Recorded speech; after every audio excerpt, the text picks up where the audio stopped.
Today I'll be talking about 8 areas to consider when buying your traditional Asiatic bow. The very first one, carbon or glass. Carbon is a more expensive material. However, it has a low strain limit, meaning that the material itself cannot bend as much. Glass, on the other hand, even though it's a cheaper material, it has a higher strain limit, which means it can actually flex or bend more. So if you have to make a short bow, you would want to consider glass because of the amount of flexing or bending that the bow requires. If you make a larger bow, you can pick either of the material, in which carbon may provide some extra efficiency, some extra stability, and some extra speed. Now I'm going to share with you some past experience. It used to be a couple of years back, carbon was the latest, greatest material, and manufacturers were rushing in to make the next carbon bow, and that includes Alibo and AF. They have carbon bow option for literally every model. But if you look into their website nowadays, carbon bow is almost non-existent. All of them evaporated. Why is that? The reason is, back then, they never really tested the material. They just use it, replacing glass directly, and start selling it. And unfortunately, it became a nightmare because once they sold it, these bows were popping like popcorn. They were breaking, they were delaminating very easily. That's only when they realized that carbon is actually not suitable to make shorter bows. And that's why nowadays they just avoid carbon entirely for the shorter models. They may still offer carbon on their largest bows. Next, I'll talk about the core material, which could be either foam, wood, or bamboo. Foam has the benefit of being less environmental sensitive. So when temperature changes, humidity changes, the poundage of the bow remains fairly consistent. However, the problem with foam is that it is extremely brittle and it doesn't stick well to glue. Therefore, this material is not suitable to make short bows where the strain is very high. For larger bows, it could be alright, but the risk of delamination will still be greater compared to wood or bamboo core. Third, some bowyers allow you the option to add a carbon core or stable core in the middle of the sandwich. The purpose of that is to prevent the bow limbs from twisting.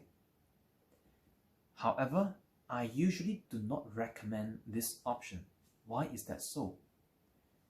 Regardless of whether it has carbon core or not, during shipment, it is still possible to get twisted.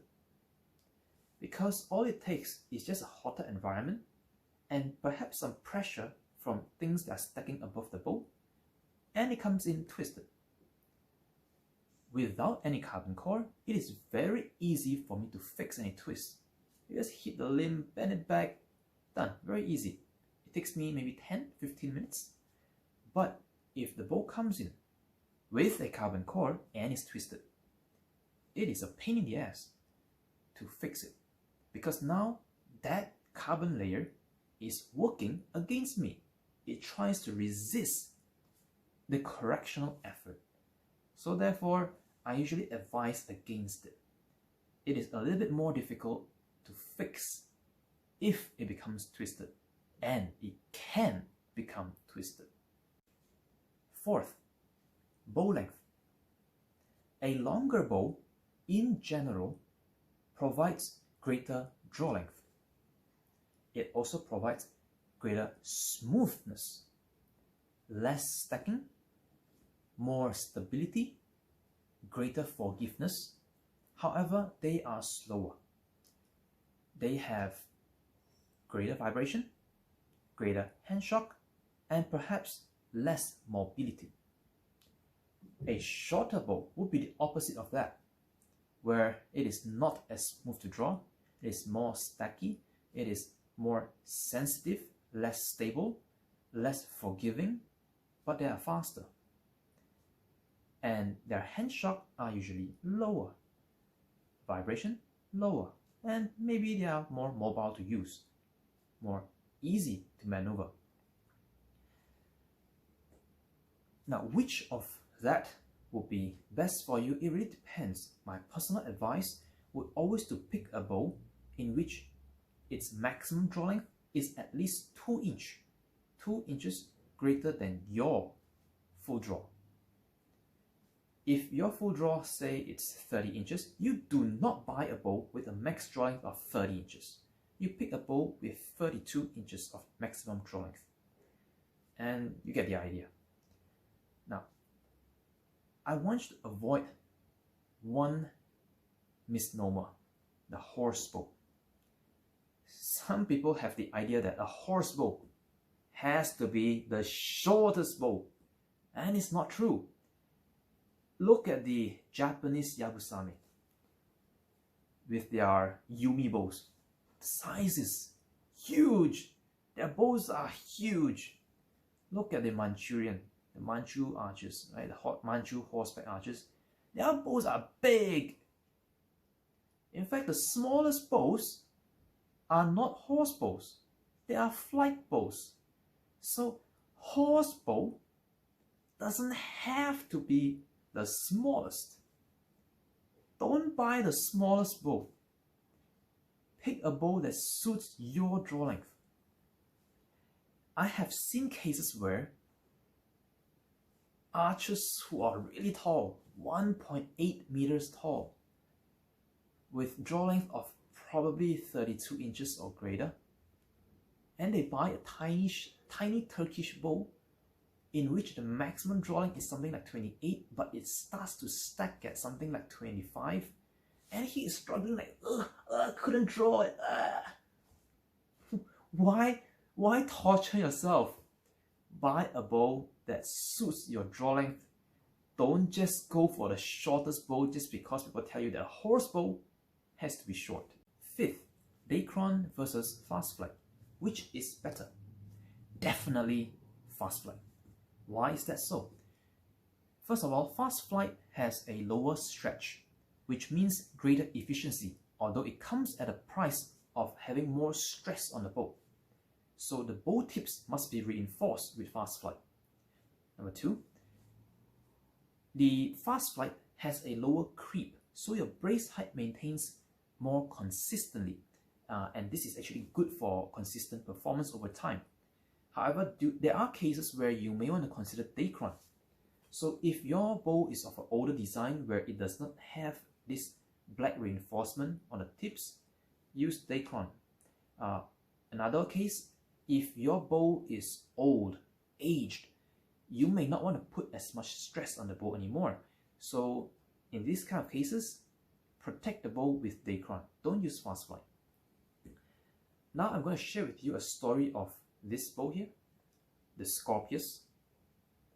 So originally they were shipped with fast flight, but later on we switched to Dacron. Why? This bow is too fast for its own good. And back in that time when this bow was popular, people were using low grain per pound, like 7, 8 grain per pound for a laminated bow.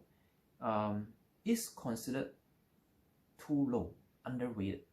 So it is potentially possible to damage laminated bows. So we had to switch to Dacron to protect the bows. And it actually turns out to be a fair trade, because even after we switched to Dacron for the bowstring, a 45 pound at 27 inch with a 333 grain arrow, that will give you something like 7.4 grain per pound. Even with that setup, we clocked in at 222 feet per second, which is a fairly respectable speed. So, had it been using fast flight, it is possible to exceed 230 feet per second out of that not very high poundage, like 45 pound, 27 inch. It's not that high. It is too fast for the bow, and so the risk of breaking the bow is going to be higher. So switching to Dacron actually is good in that case, where the customers who love to use lightweight arrows, they can use the lightweight arrows that they want, and they do lose some speed when they switch from fast flight to Dacron, but they make up for it by using lower grain per pound, and all ends up being good because they actually get greater speed without damaging the bow than they had if they had used fast flight. Because fast flight, I would require the users to use at least 10 grains per pound to protect the bow from damage. Next, we talk about the leather grip. I highly recommend that you either buy bows that already comes with a leather grip, or you add leather grip on your bows. And why do I do that? Why do I recommend that? Because no matter what brand the bow is, no matter how good the make is, sometimes it is just luck, and this could happen. See that? That delamination there? In this case, I caught this failure during our testing, quality checking. So the bow was left strung and it just broke on itself. So the failure was not catastrophic. If you had drawn the bow, there would have been more stress and the breakage could have been worse. But this one, it was kind of relaxed on the floor and it just breaks due to probably some sort of glue failure. And even without being drawn, it has enough power to tear through the leather. You can see here, it tore through the leather. In the case of Mariner bow, right here, they actually wrapped the inside with either polyester or nylon fabric. On the inside, it's black in color, before they wrap this orange color leather on it. And still, it has enough power to tear through this. If this wasn't wrapped and you were holding it when this happened, this could have ripped right out and cut you. And I've actually seen that before. That's why nowadays, every bow that I sell, I require the bowyer to add leather grip, because I do not want my customers to sue me when they got cut by the fiberglass in case things like this happens. Number 7, arrow pass width. I recommend between 17 and 22 millimeters. The greater your brace height is, the larger the arrow pass could be. And the lower your brace height is, the smaller the arrow pass has to be. Both greater or less than this range is actually problematic. Now, the obvious one, if you have this very wide, it causes significant arches paradox, where your arrow will ramp significantly to one side. So you have to twist the bow a lot to give it the katra, to straighten out the arrow, and this significant torque may twist the bow. So I do not recommend it being too wide, and that's why I don't really recommend the Korean bow. Being narrower brings the arrow closer to center shot, and that would give a better flight, better release, better launch for the arrows, where it doesn't have much arches paradox, or reduced arches paradox. However, what I've realized from my own experience is that once it goes below 17 mil, it is not as comfortable to use. This Scorpius here, this is actually one of the earliest attempt that we have, before Marina makes their handle like this, we started it, and then we told Marina we like it this way. This narrow arrow pass on here is 17 mil, and what we realized is that when it's too small, we no longer do the sideways katra. We do not let it go sideways. Instead, we try to just leave it like static, not doing anything. Let the arrow just go straight ahead. And this actually causes a problem, because if you do not swing it out when you shoot, the string is more likely to slap here.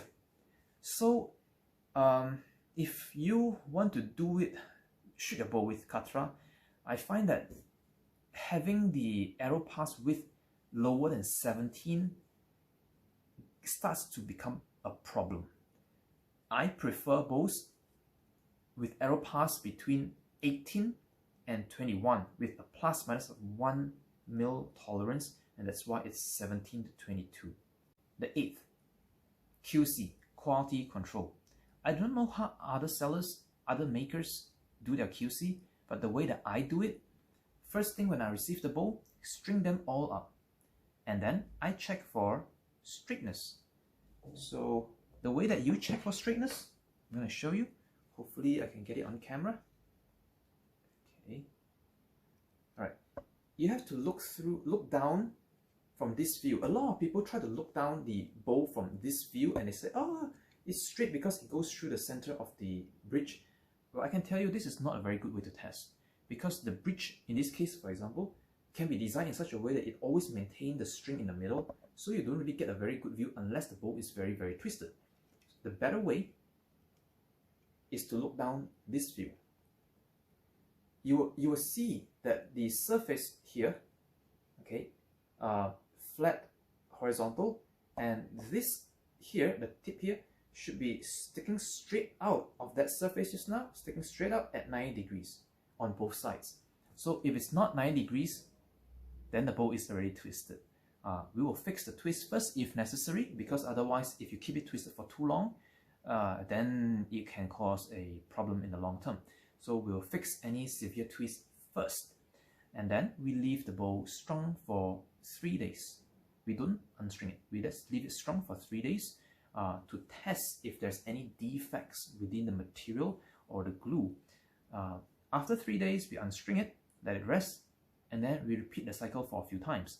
So such a simple stress test is actually quite effective. And in the latest batch of about 14-15 bows, I caught this one. Remember I showed just now the lamination at the handle? I caught this one. I didn't even draw the bow. I just leave it there and I caught it. So the test is fairly effective at catching bows with minor manufacturing defects. It would suck if I had shipped this out to my customers and then break within the first week of ownership. This one from a much earlier batch at the beginning of the year. So I think it's also somewhere around 10, 11, 12 bows, I forgot. So it's less than 10%. It came in, do some stress tests, and look, I didn't even draw this bow. It just delaminated by itself. So in this case, it has some sort of a defect within the wood itself. And this is also why in the latest batch of Marina bows that we received, they are all using the new bamboo sears instead of wood. So stress test QC, very important to make sure that bows are in a good state without these kind of simple defects in there, so that at least when it reaches the customer's hand, they get to shoot for some time before any greater defect shows up. There are, of course, some defects that I cannot immediately catch from this just simple stress test. So in those cases, there's no other way other than customers themselves shooting for some time. And if there is a defect, well, we have no choice but to warranty. But for small defects that I can catch, I try my best to catch them so that my customers don't get disappointed when they buy the bows. I understand the feeling that when you receive your bow and after 1 week of ownership, the bow broke. That would not be great. So hopefully you'll find some sellers who will actually do proper QC on your bow, so that you do not want to have bows break on the first week.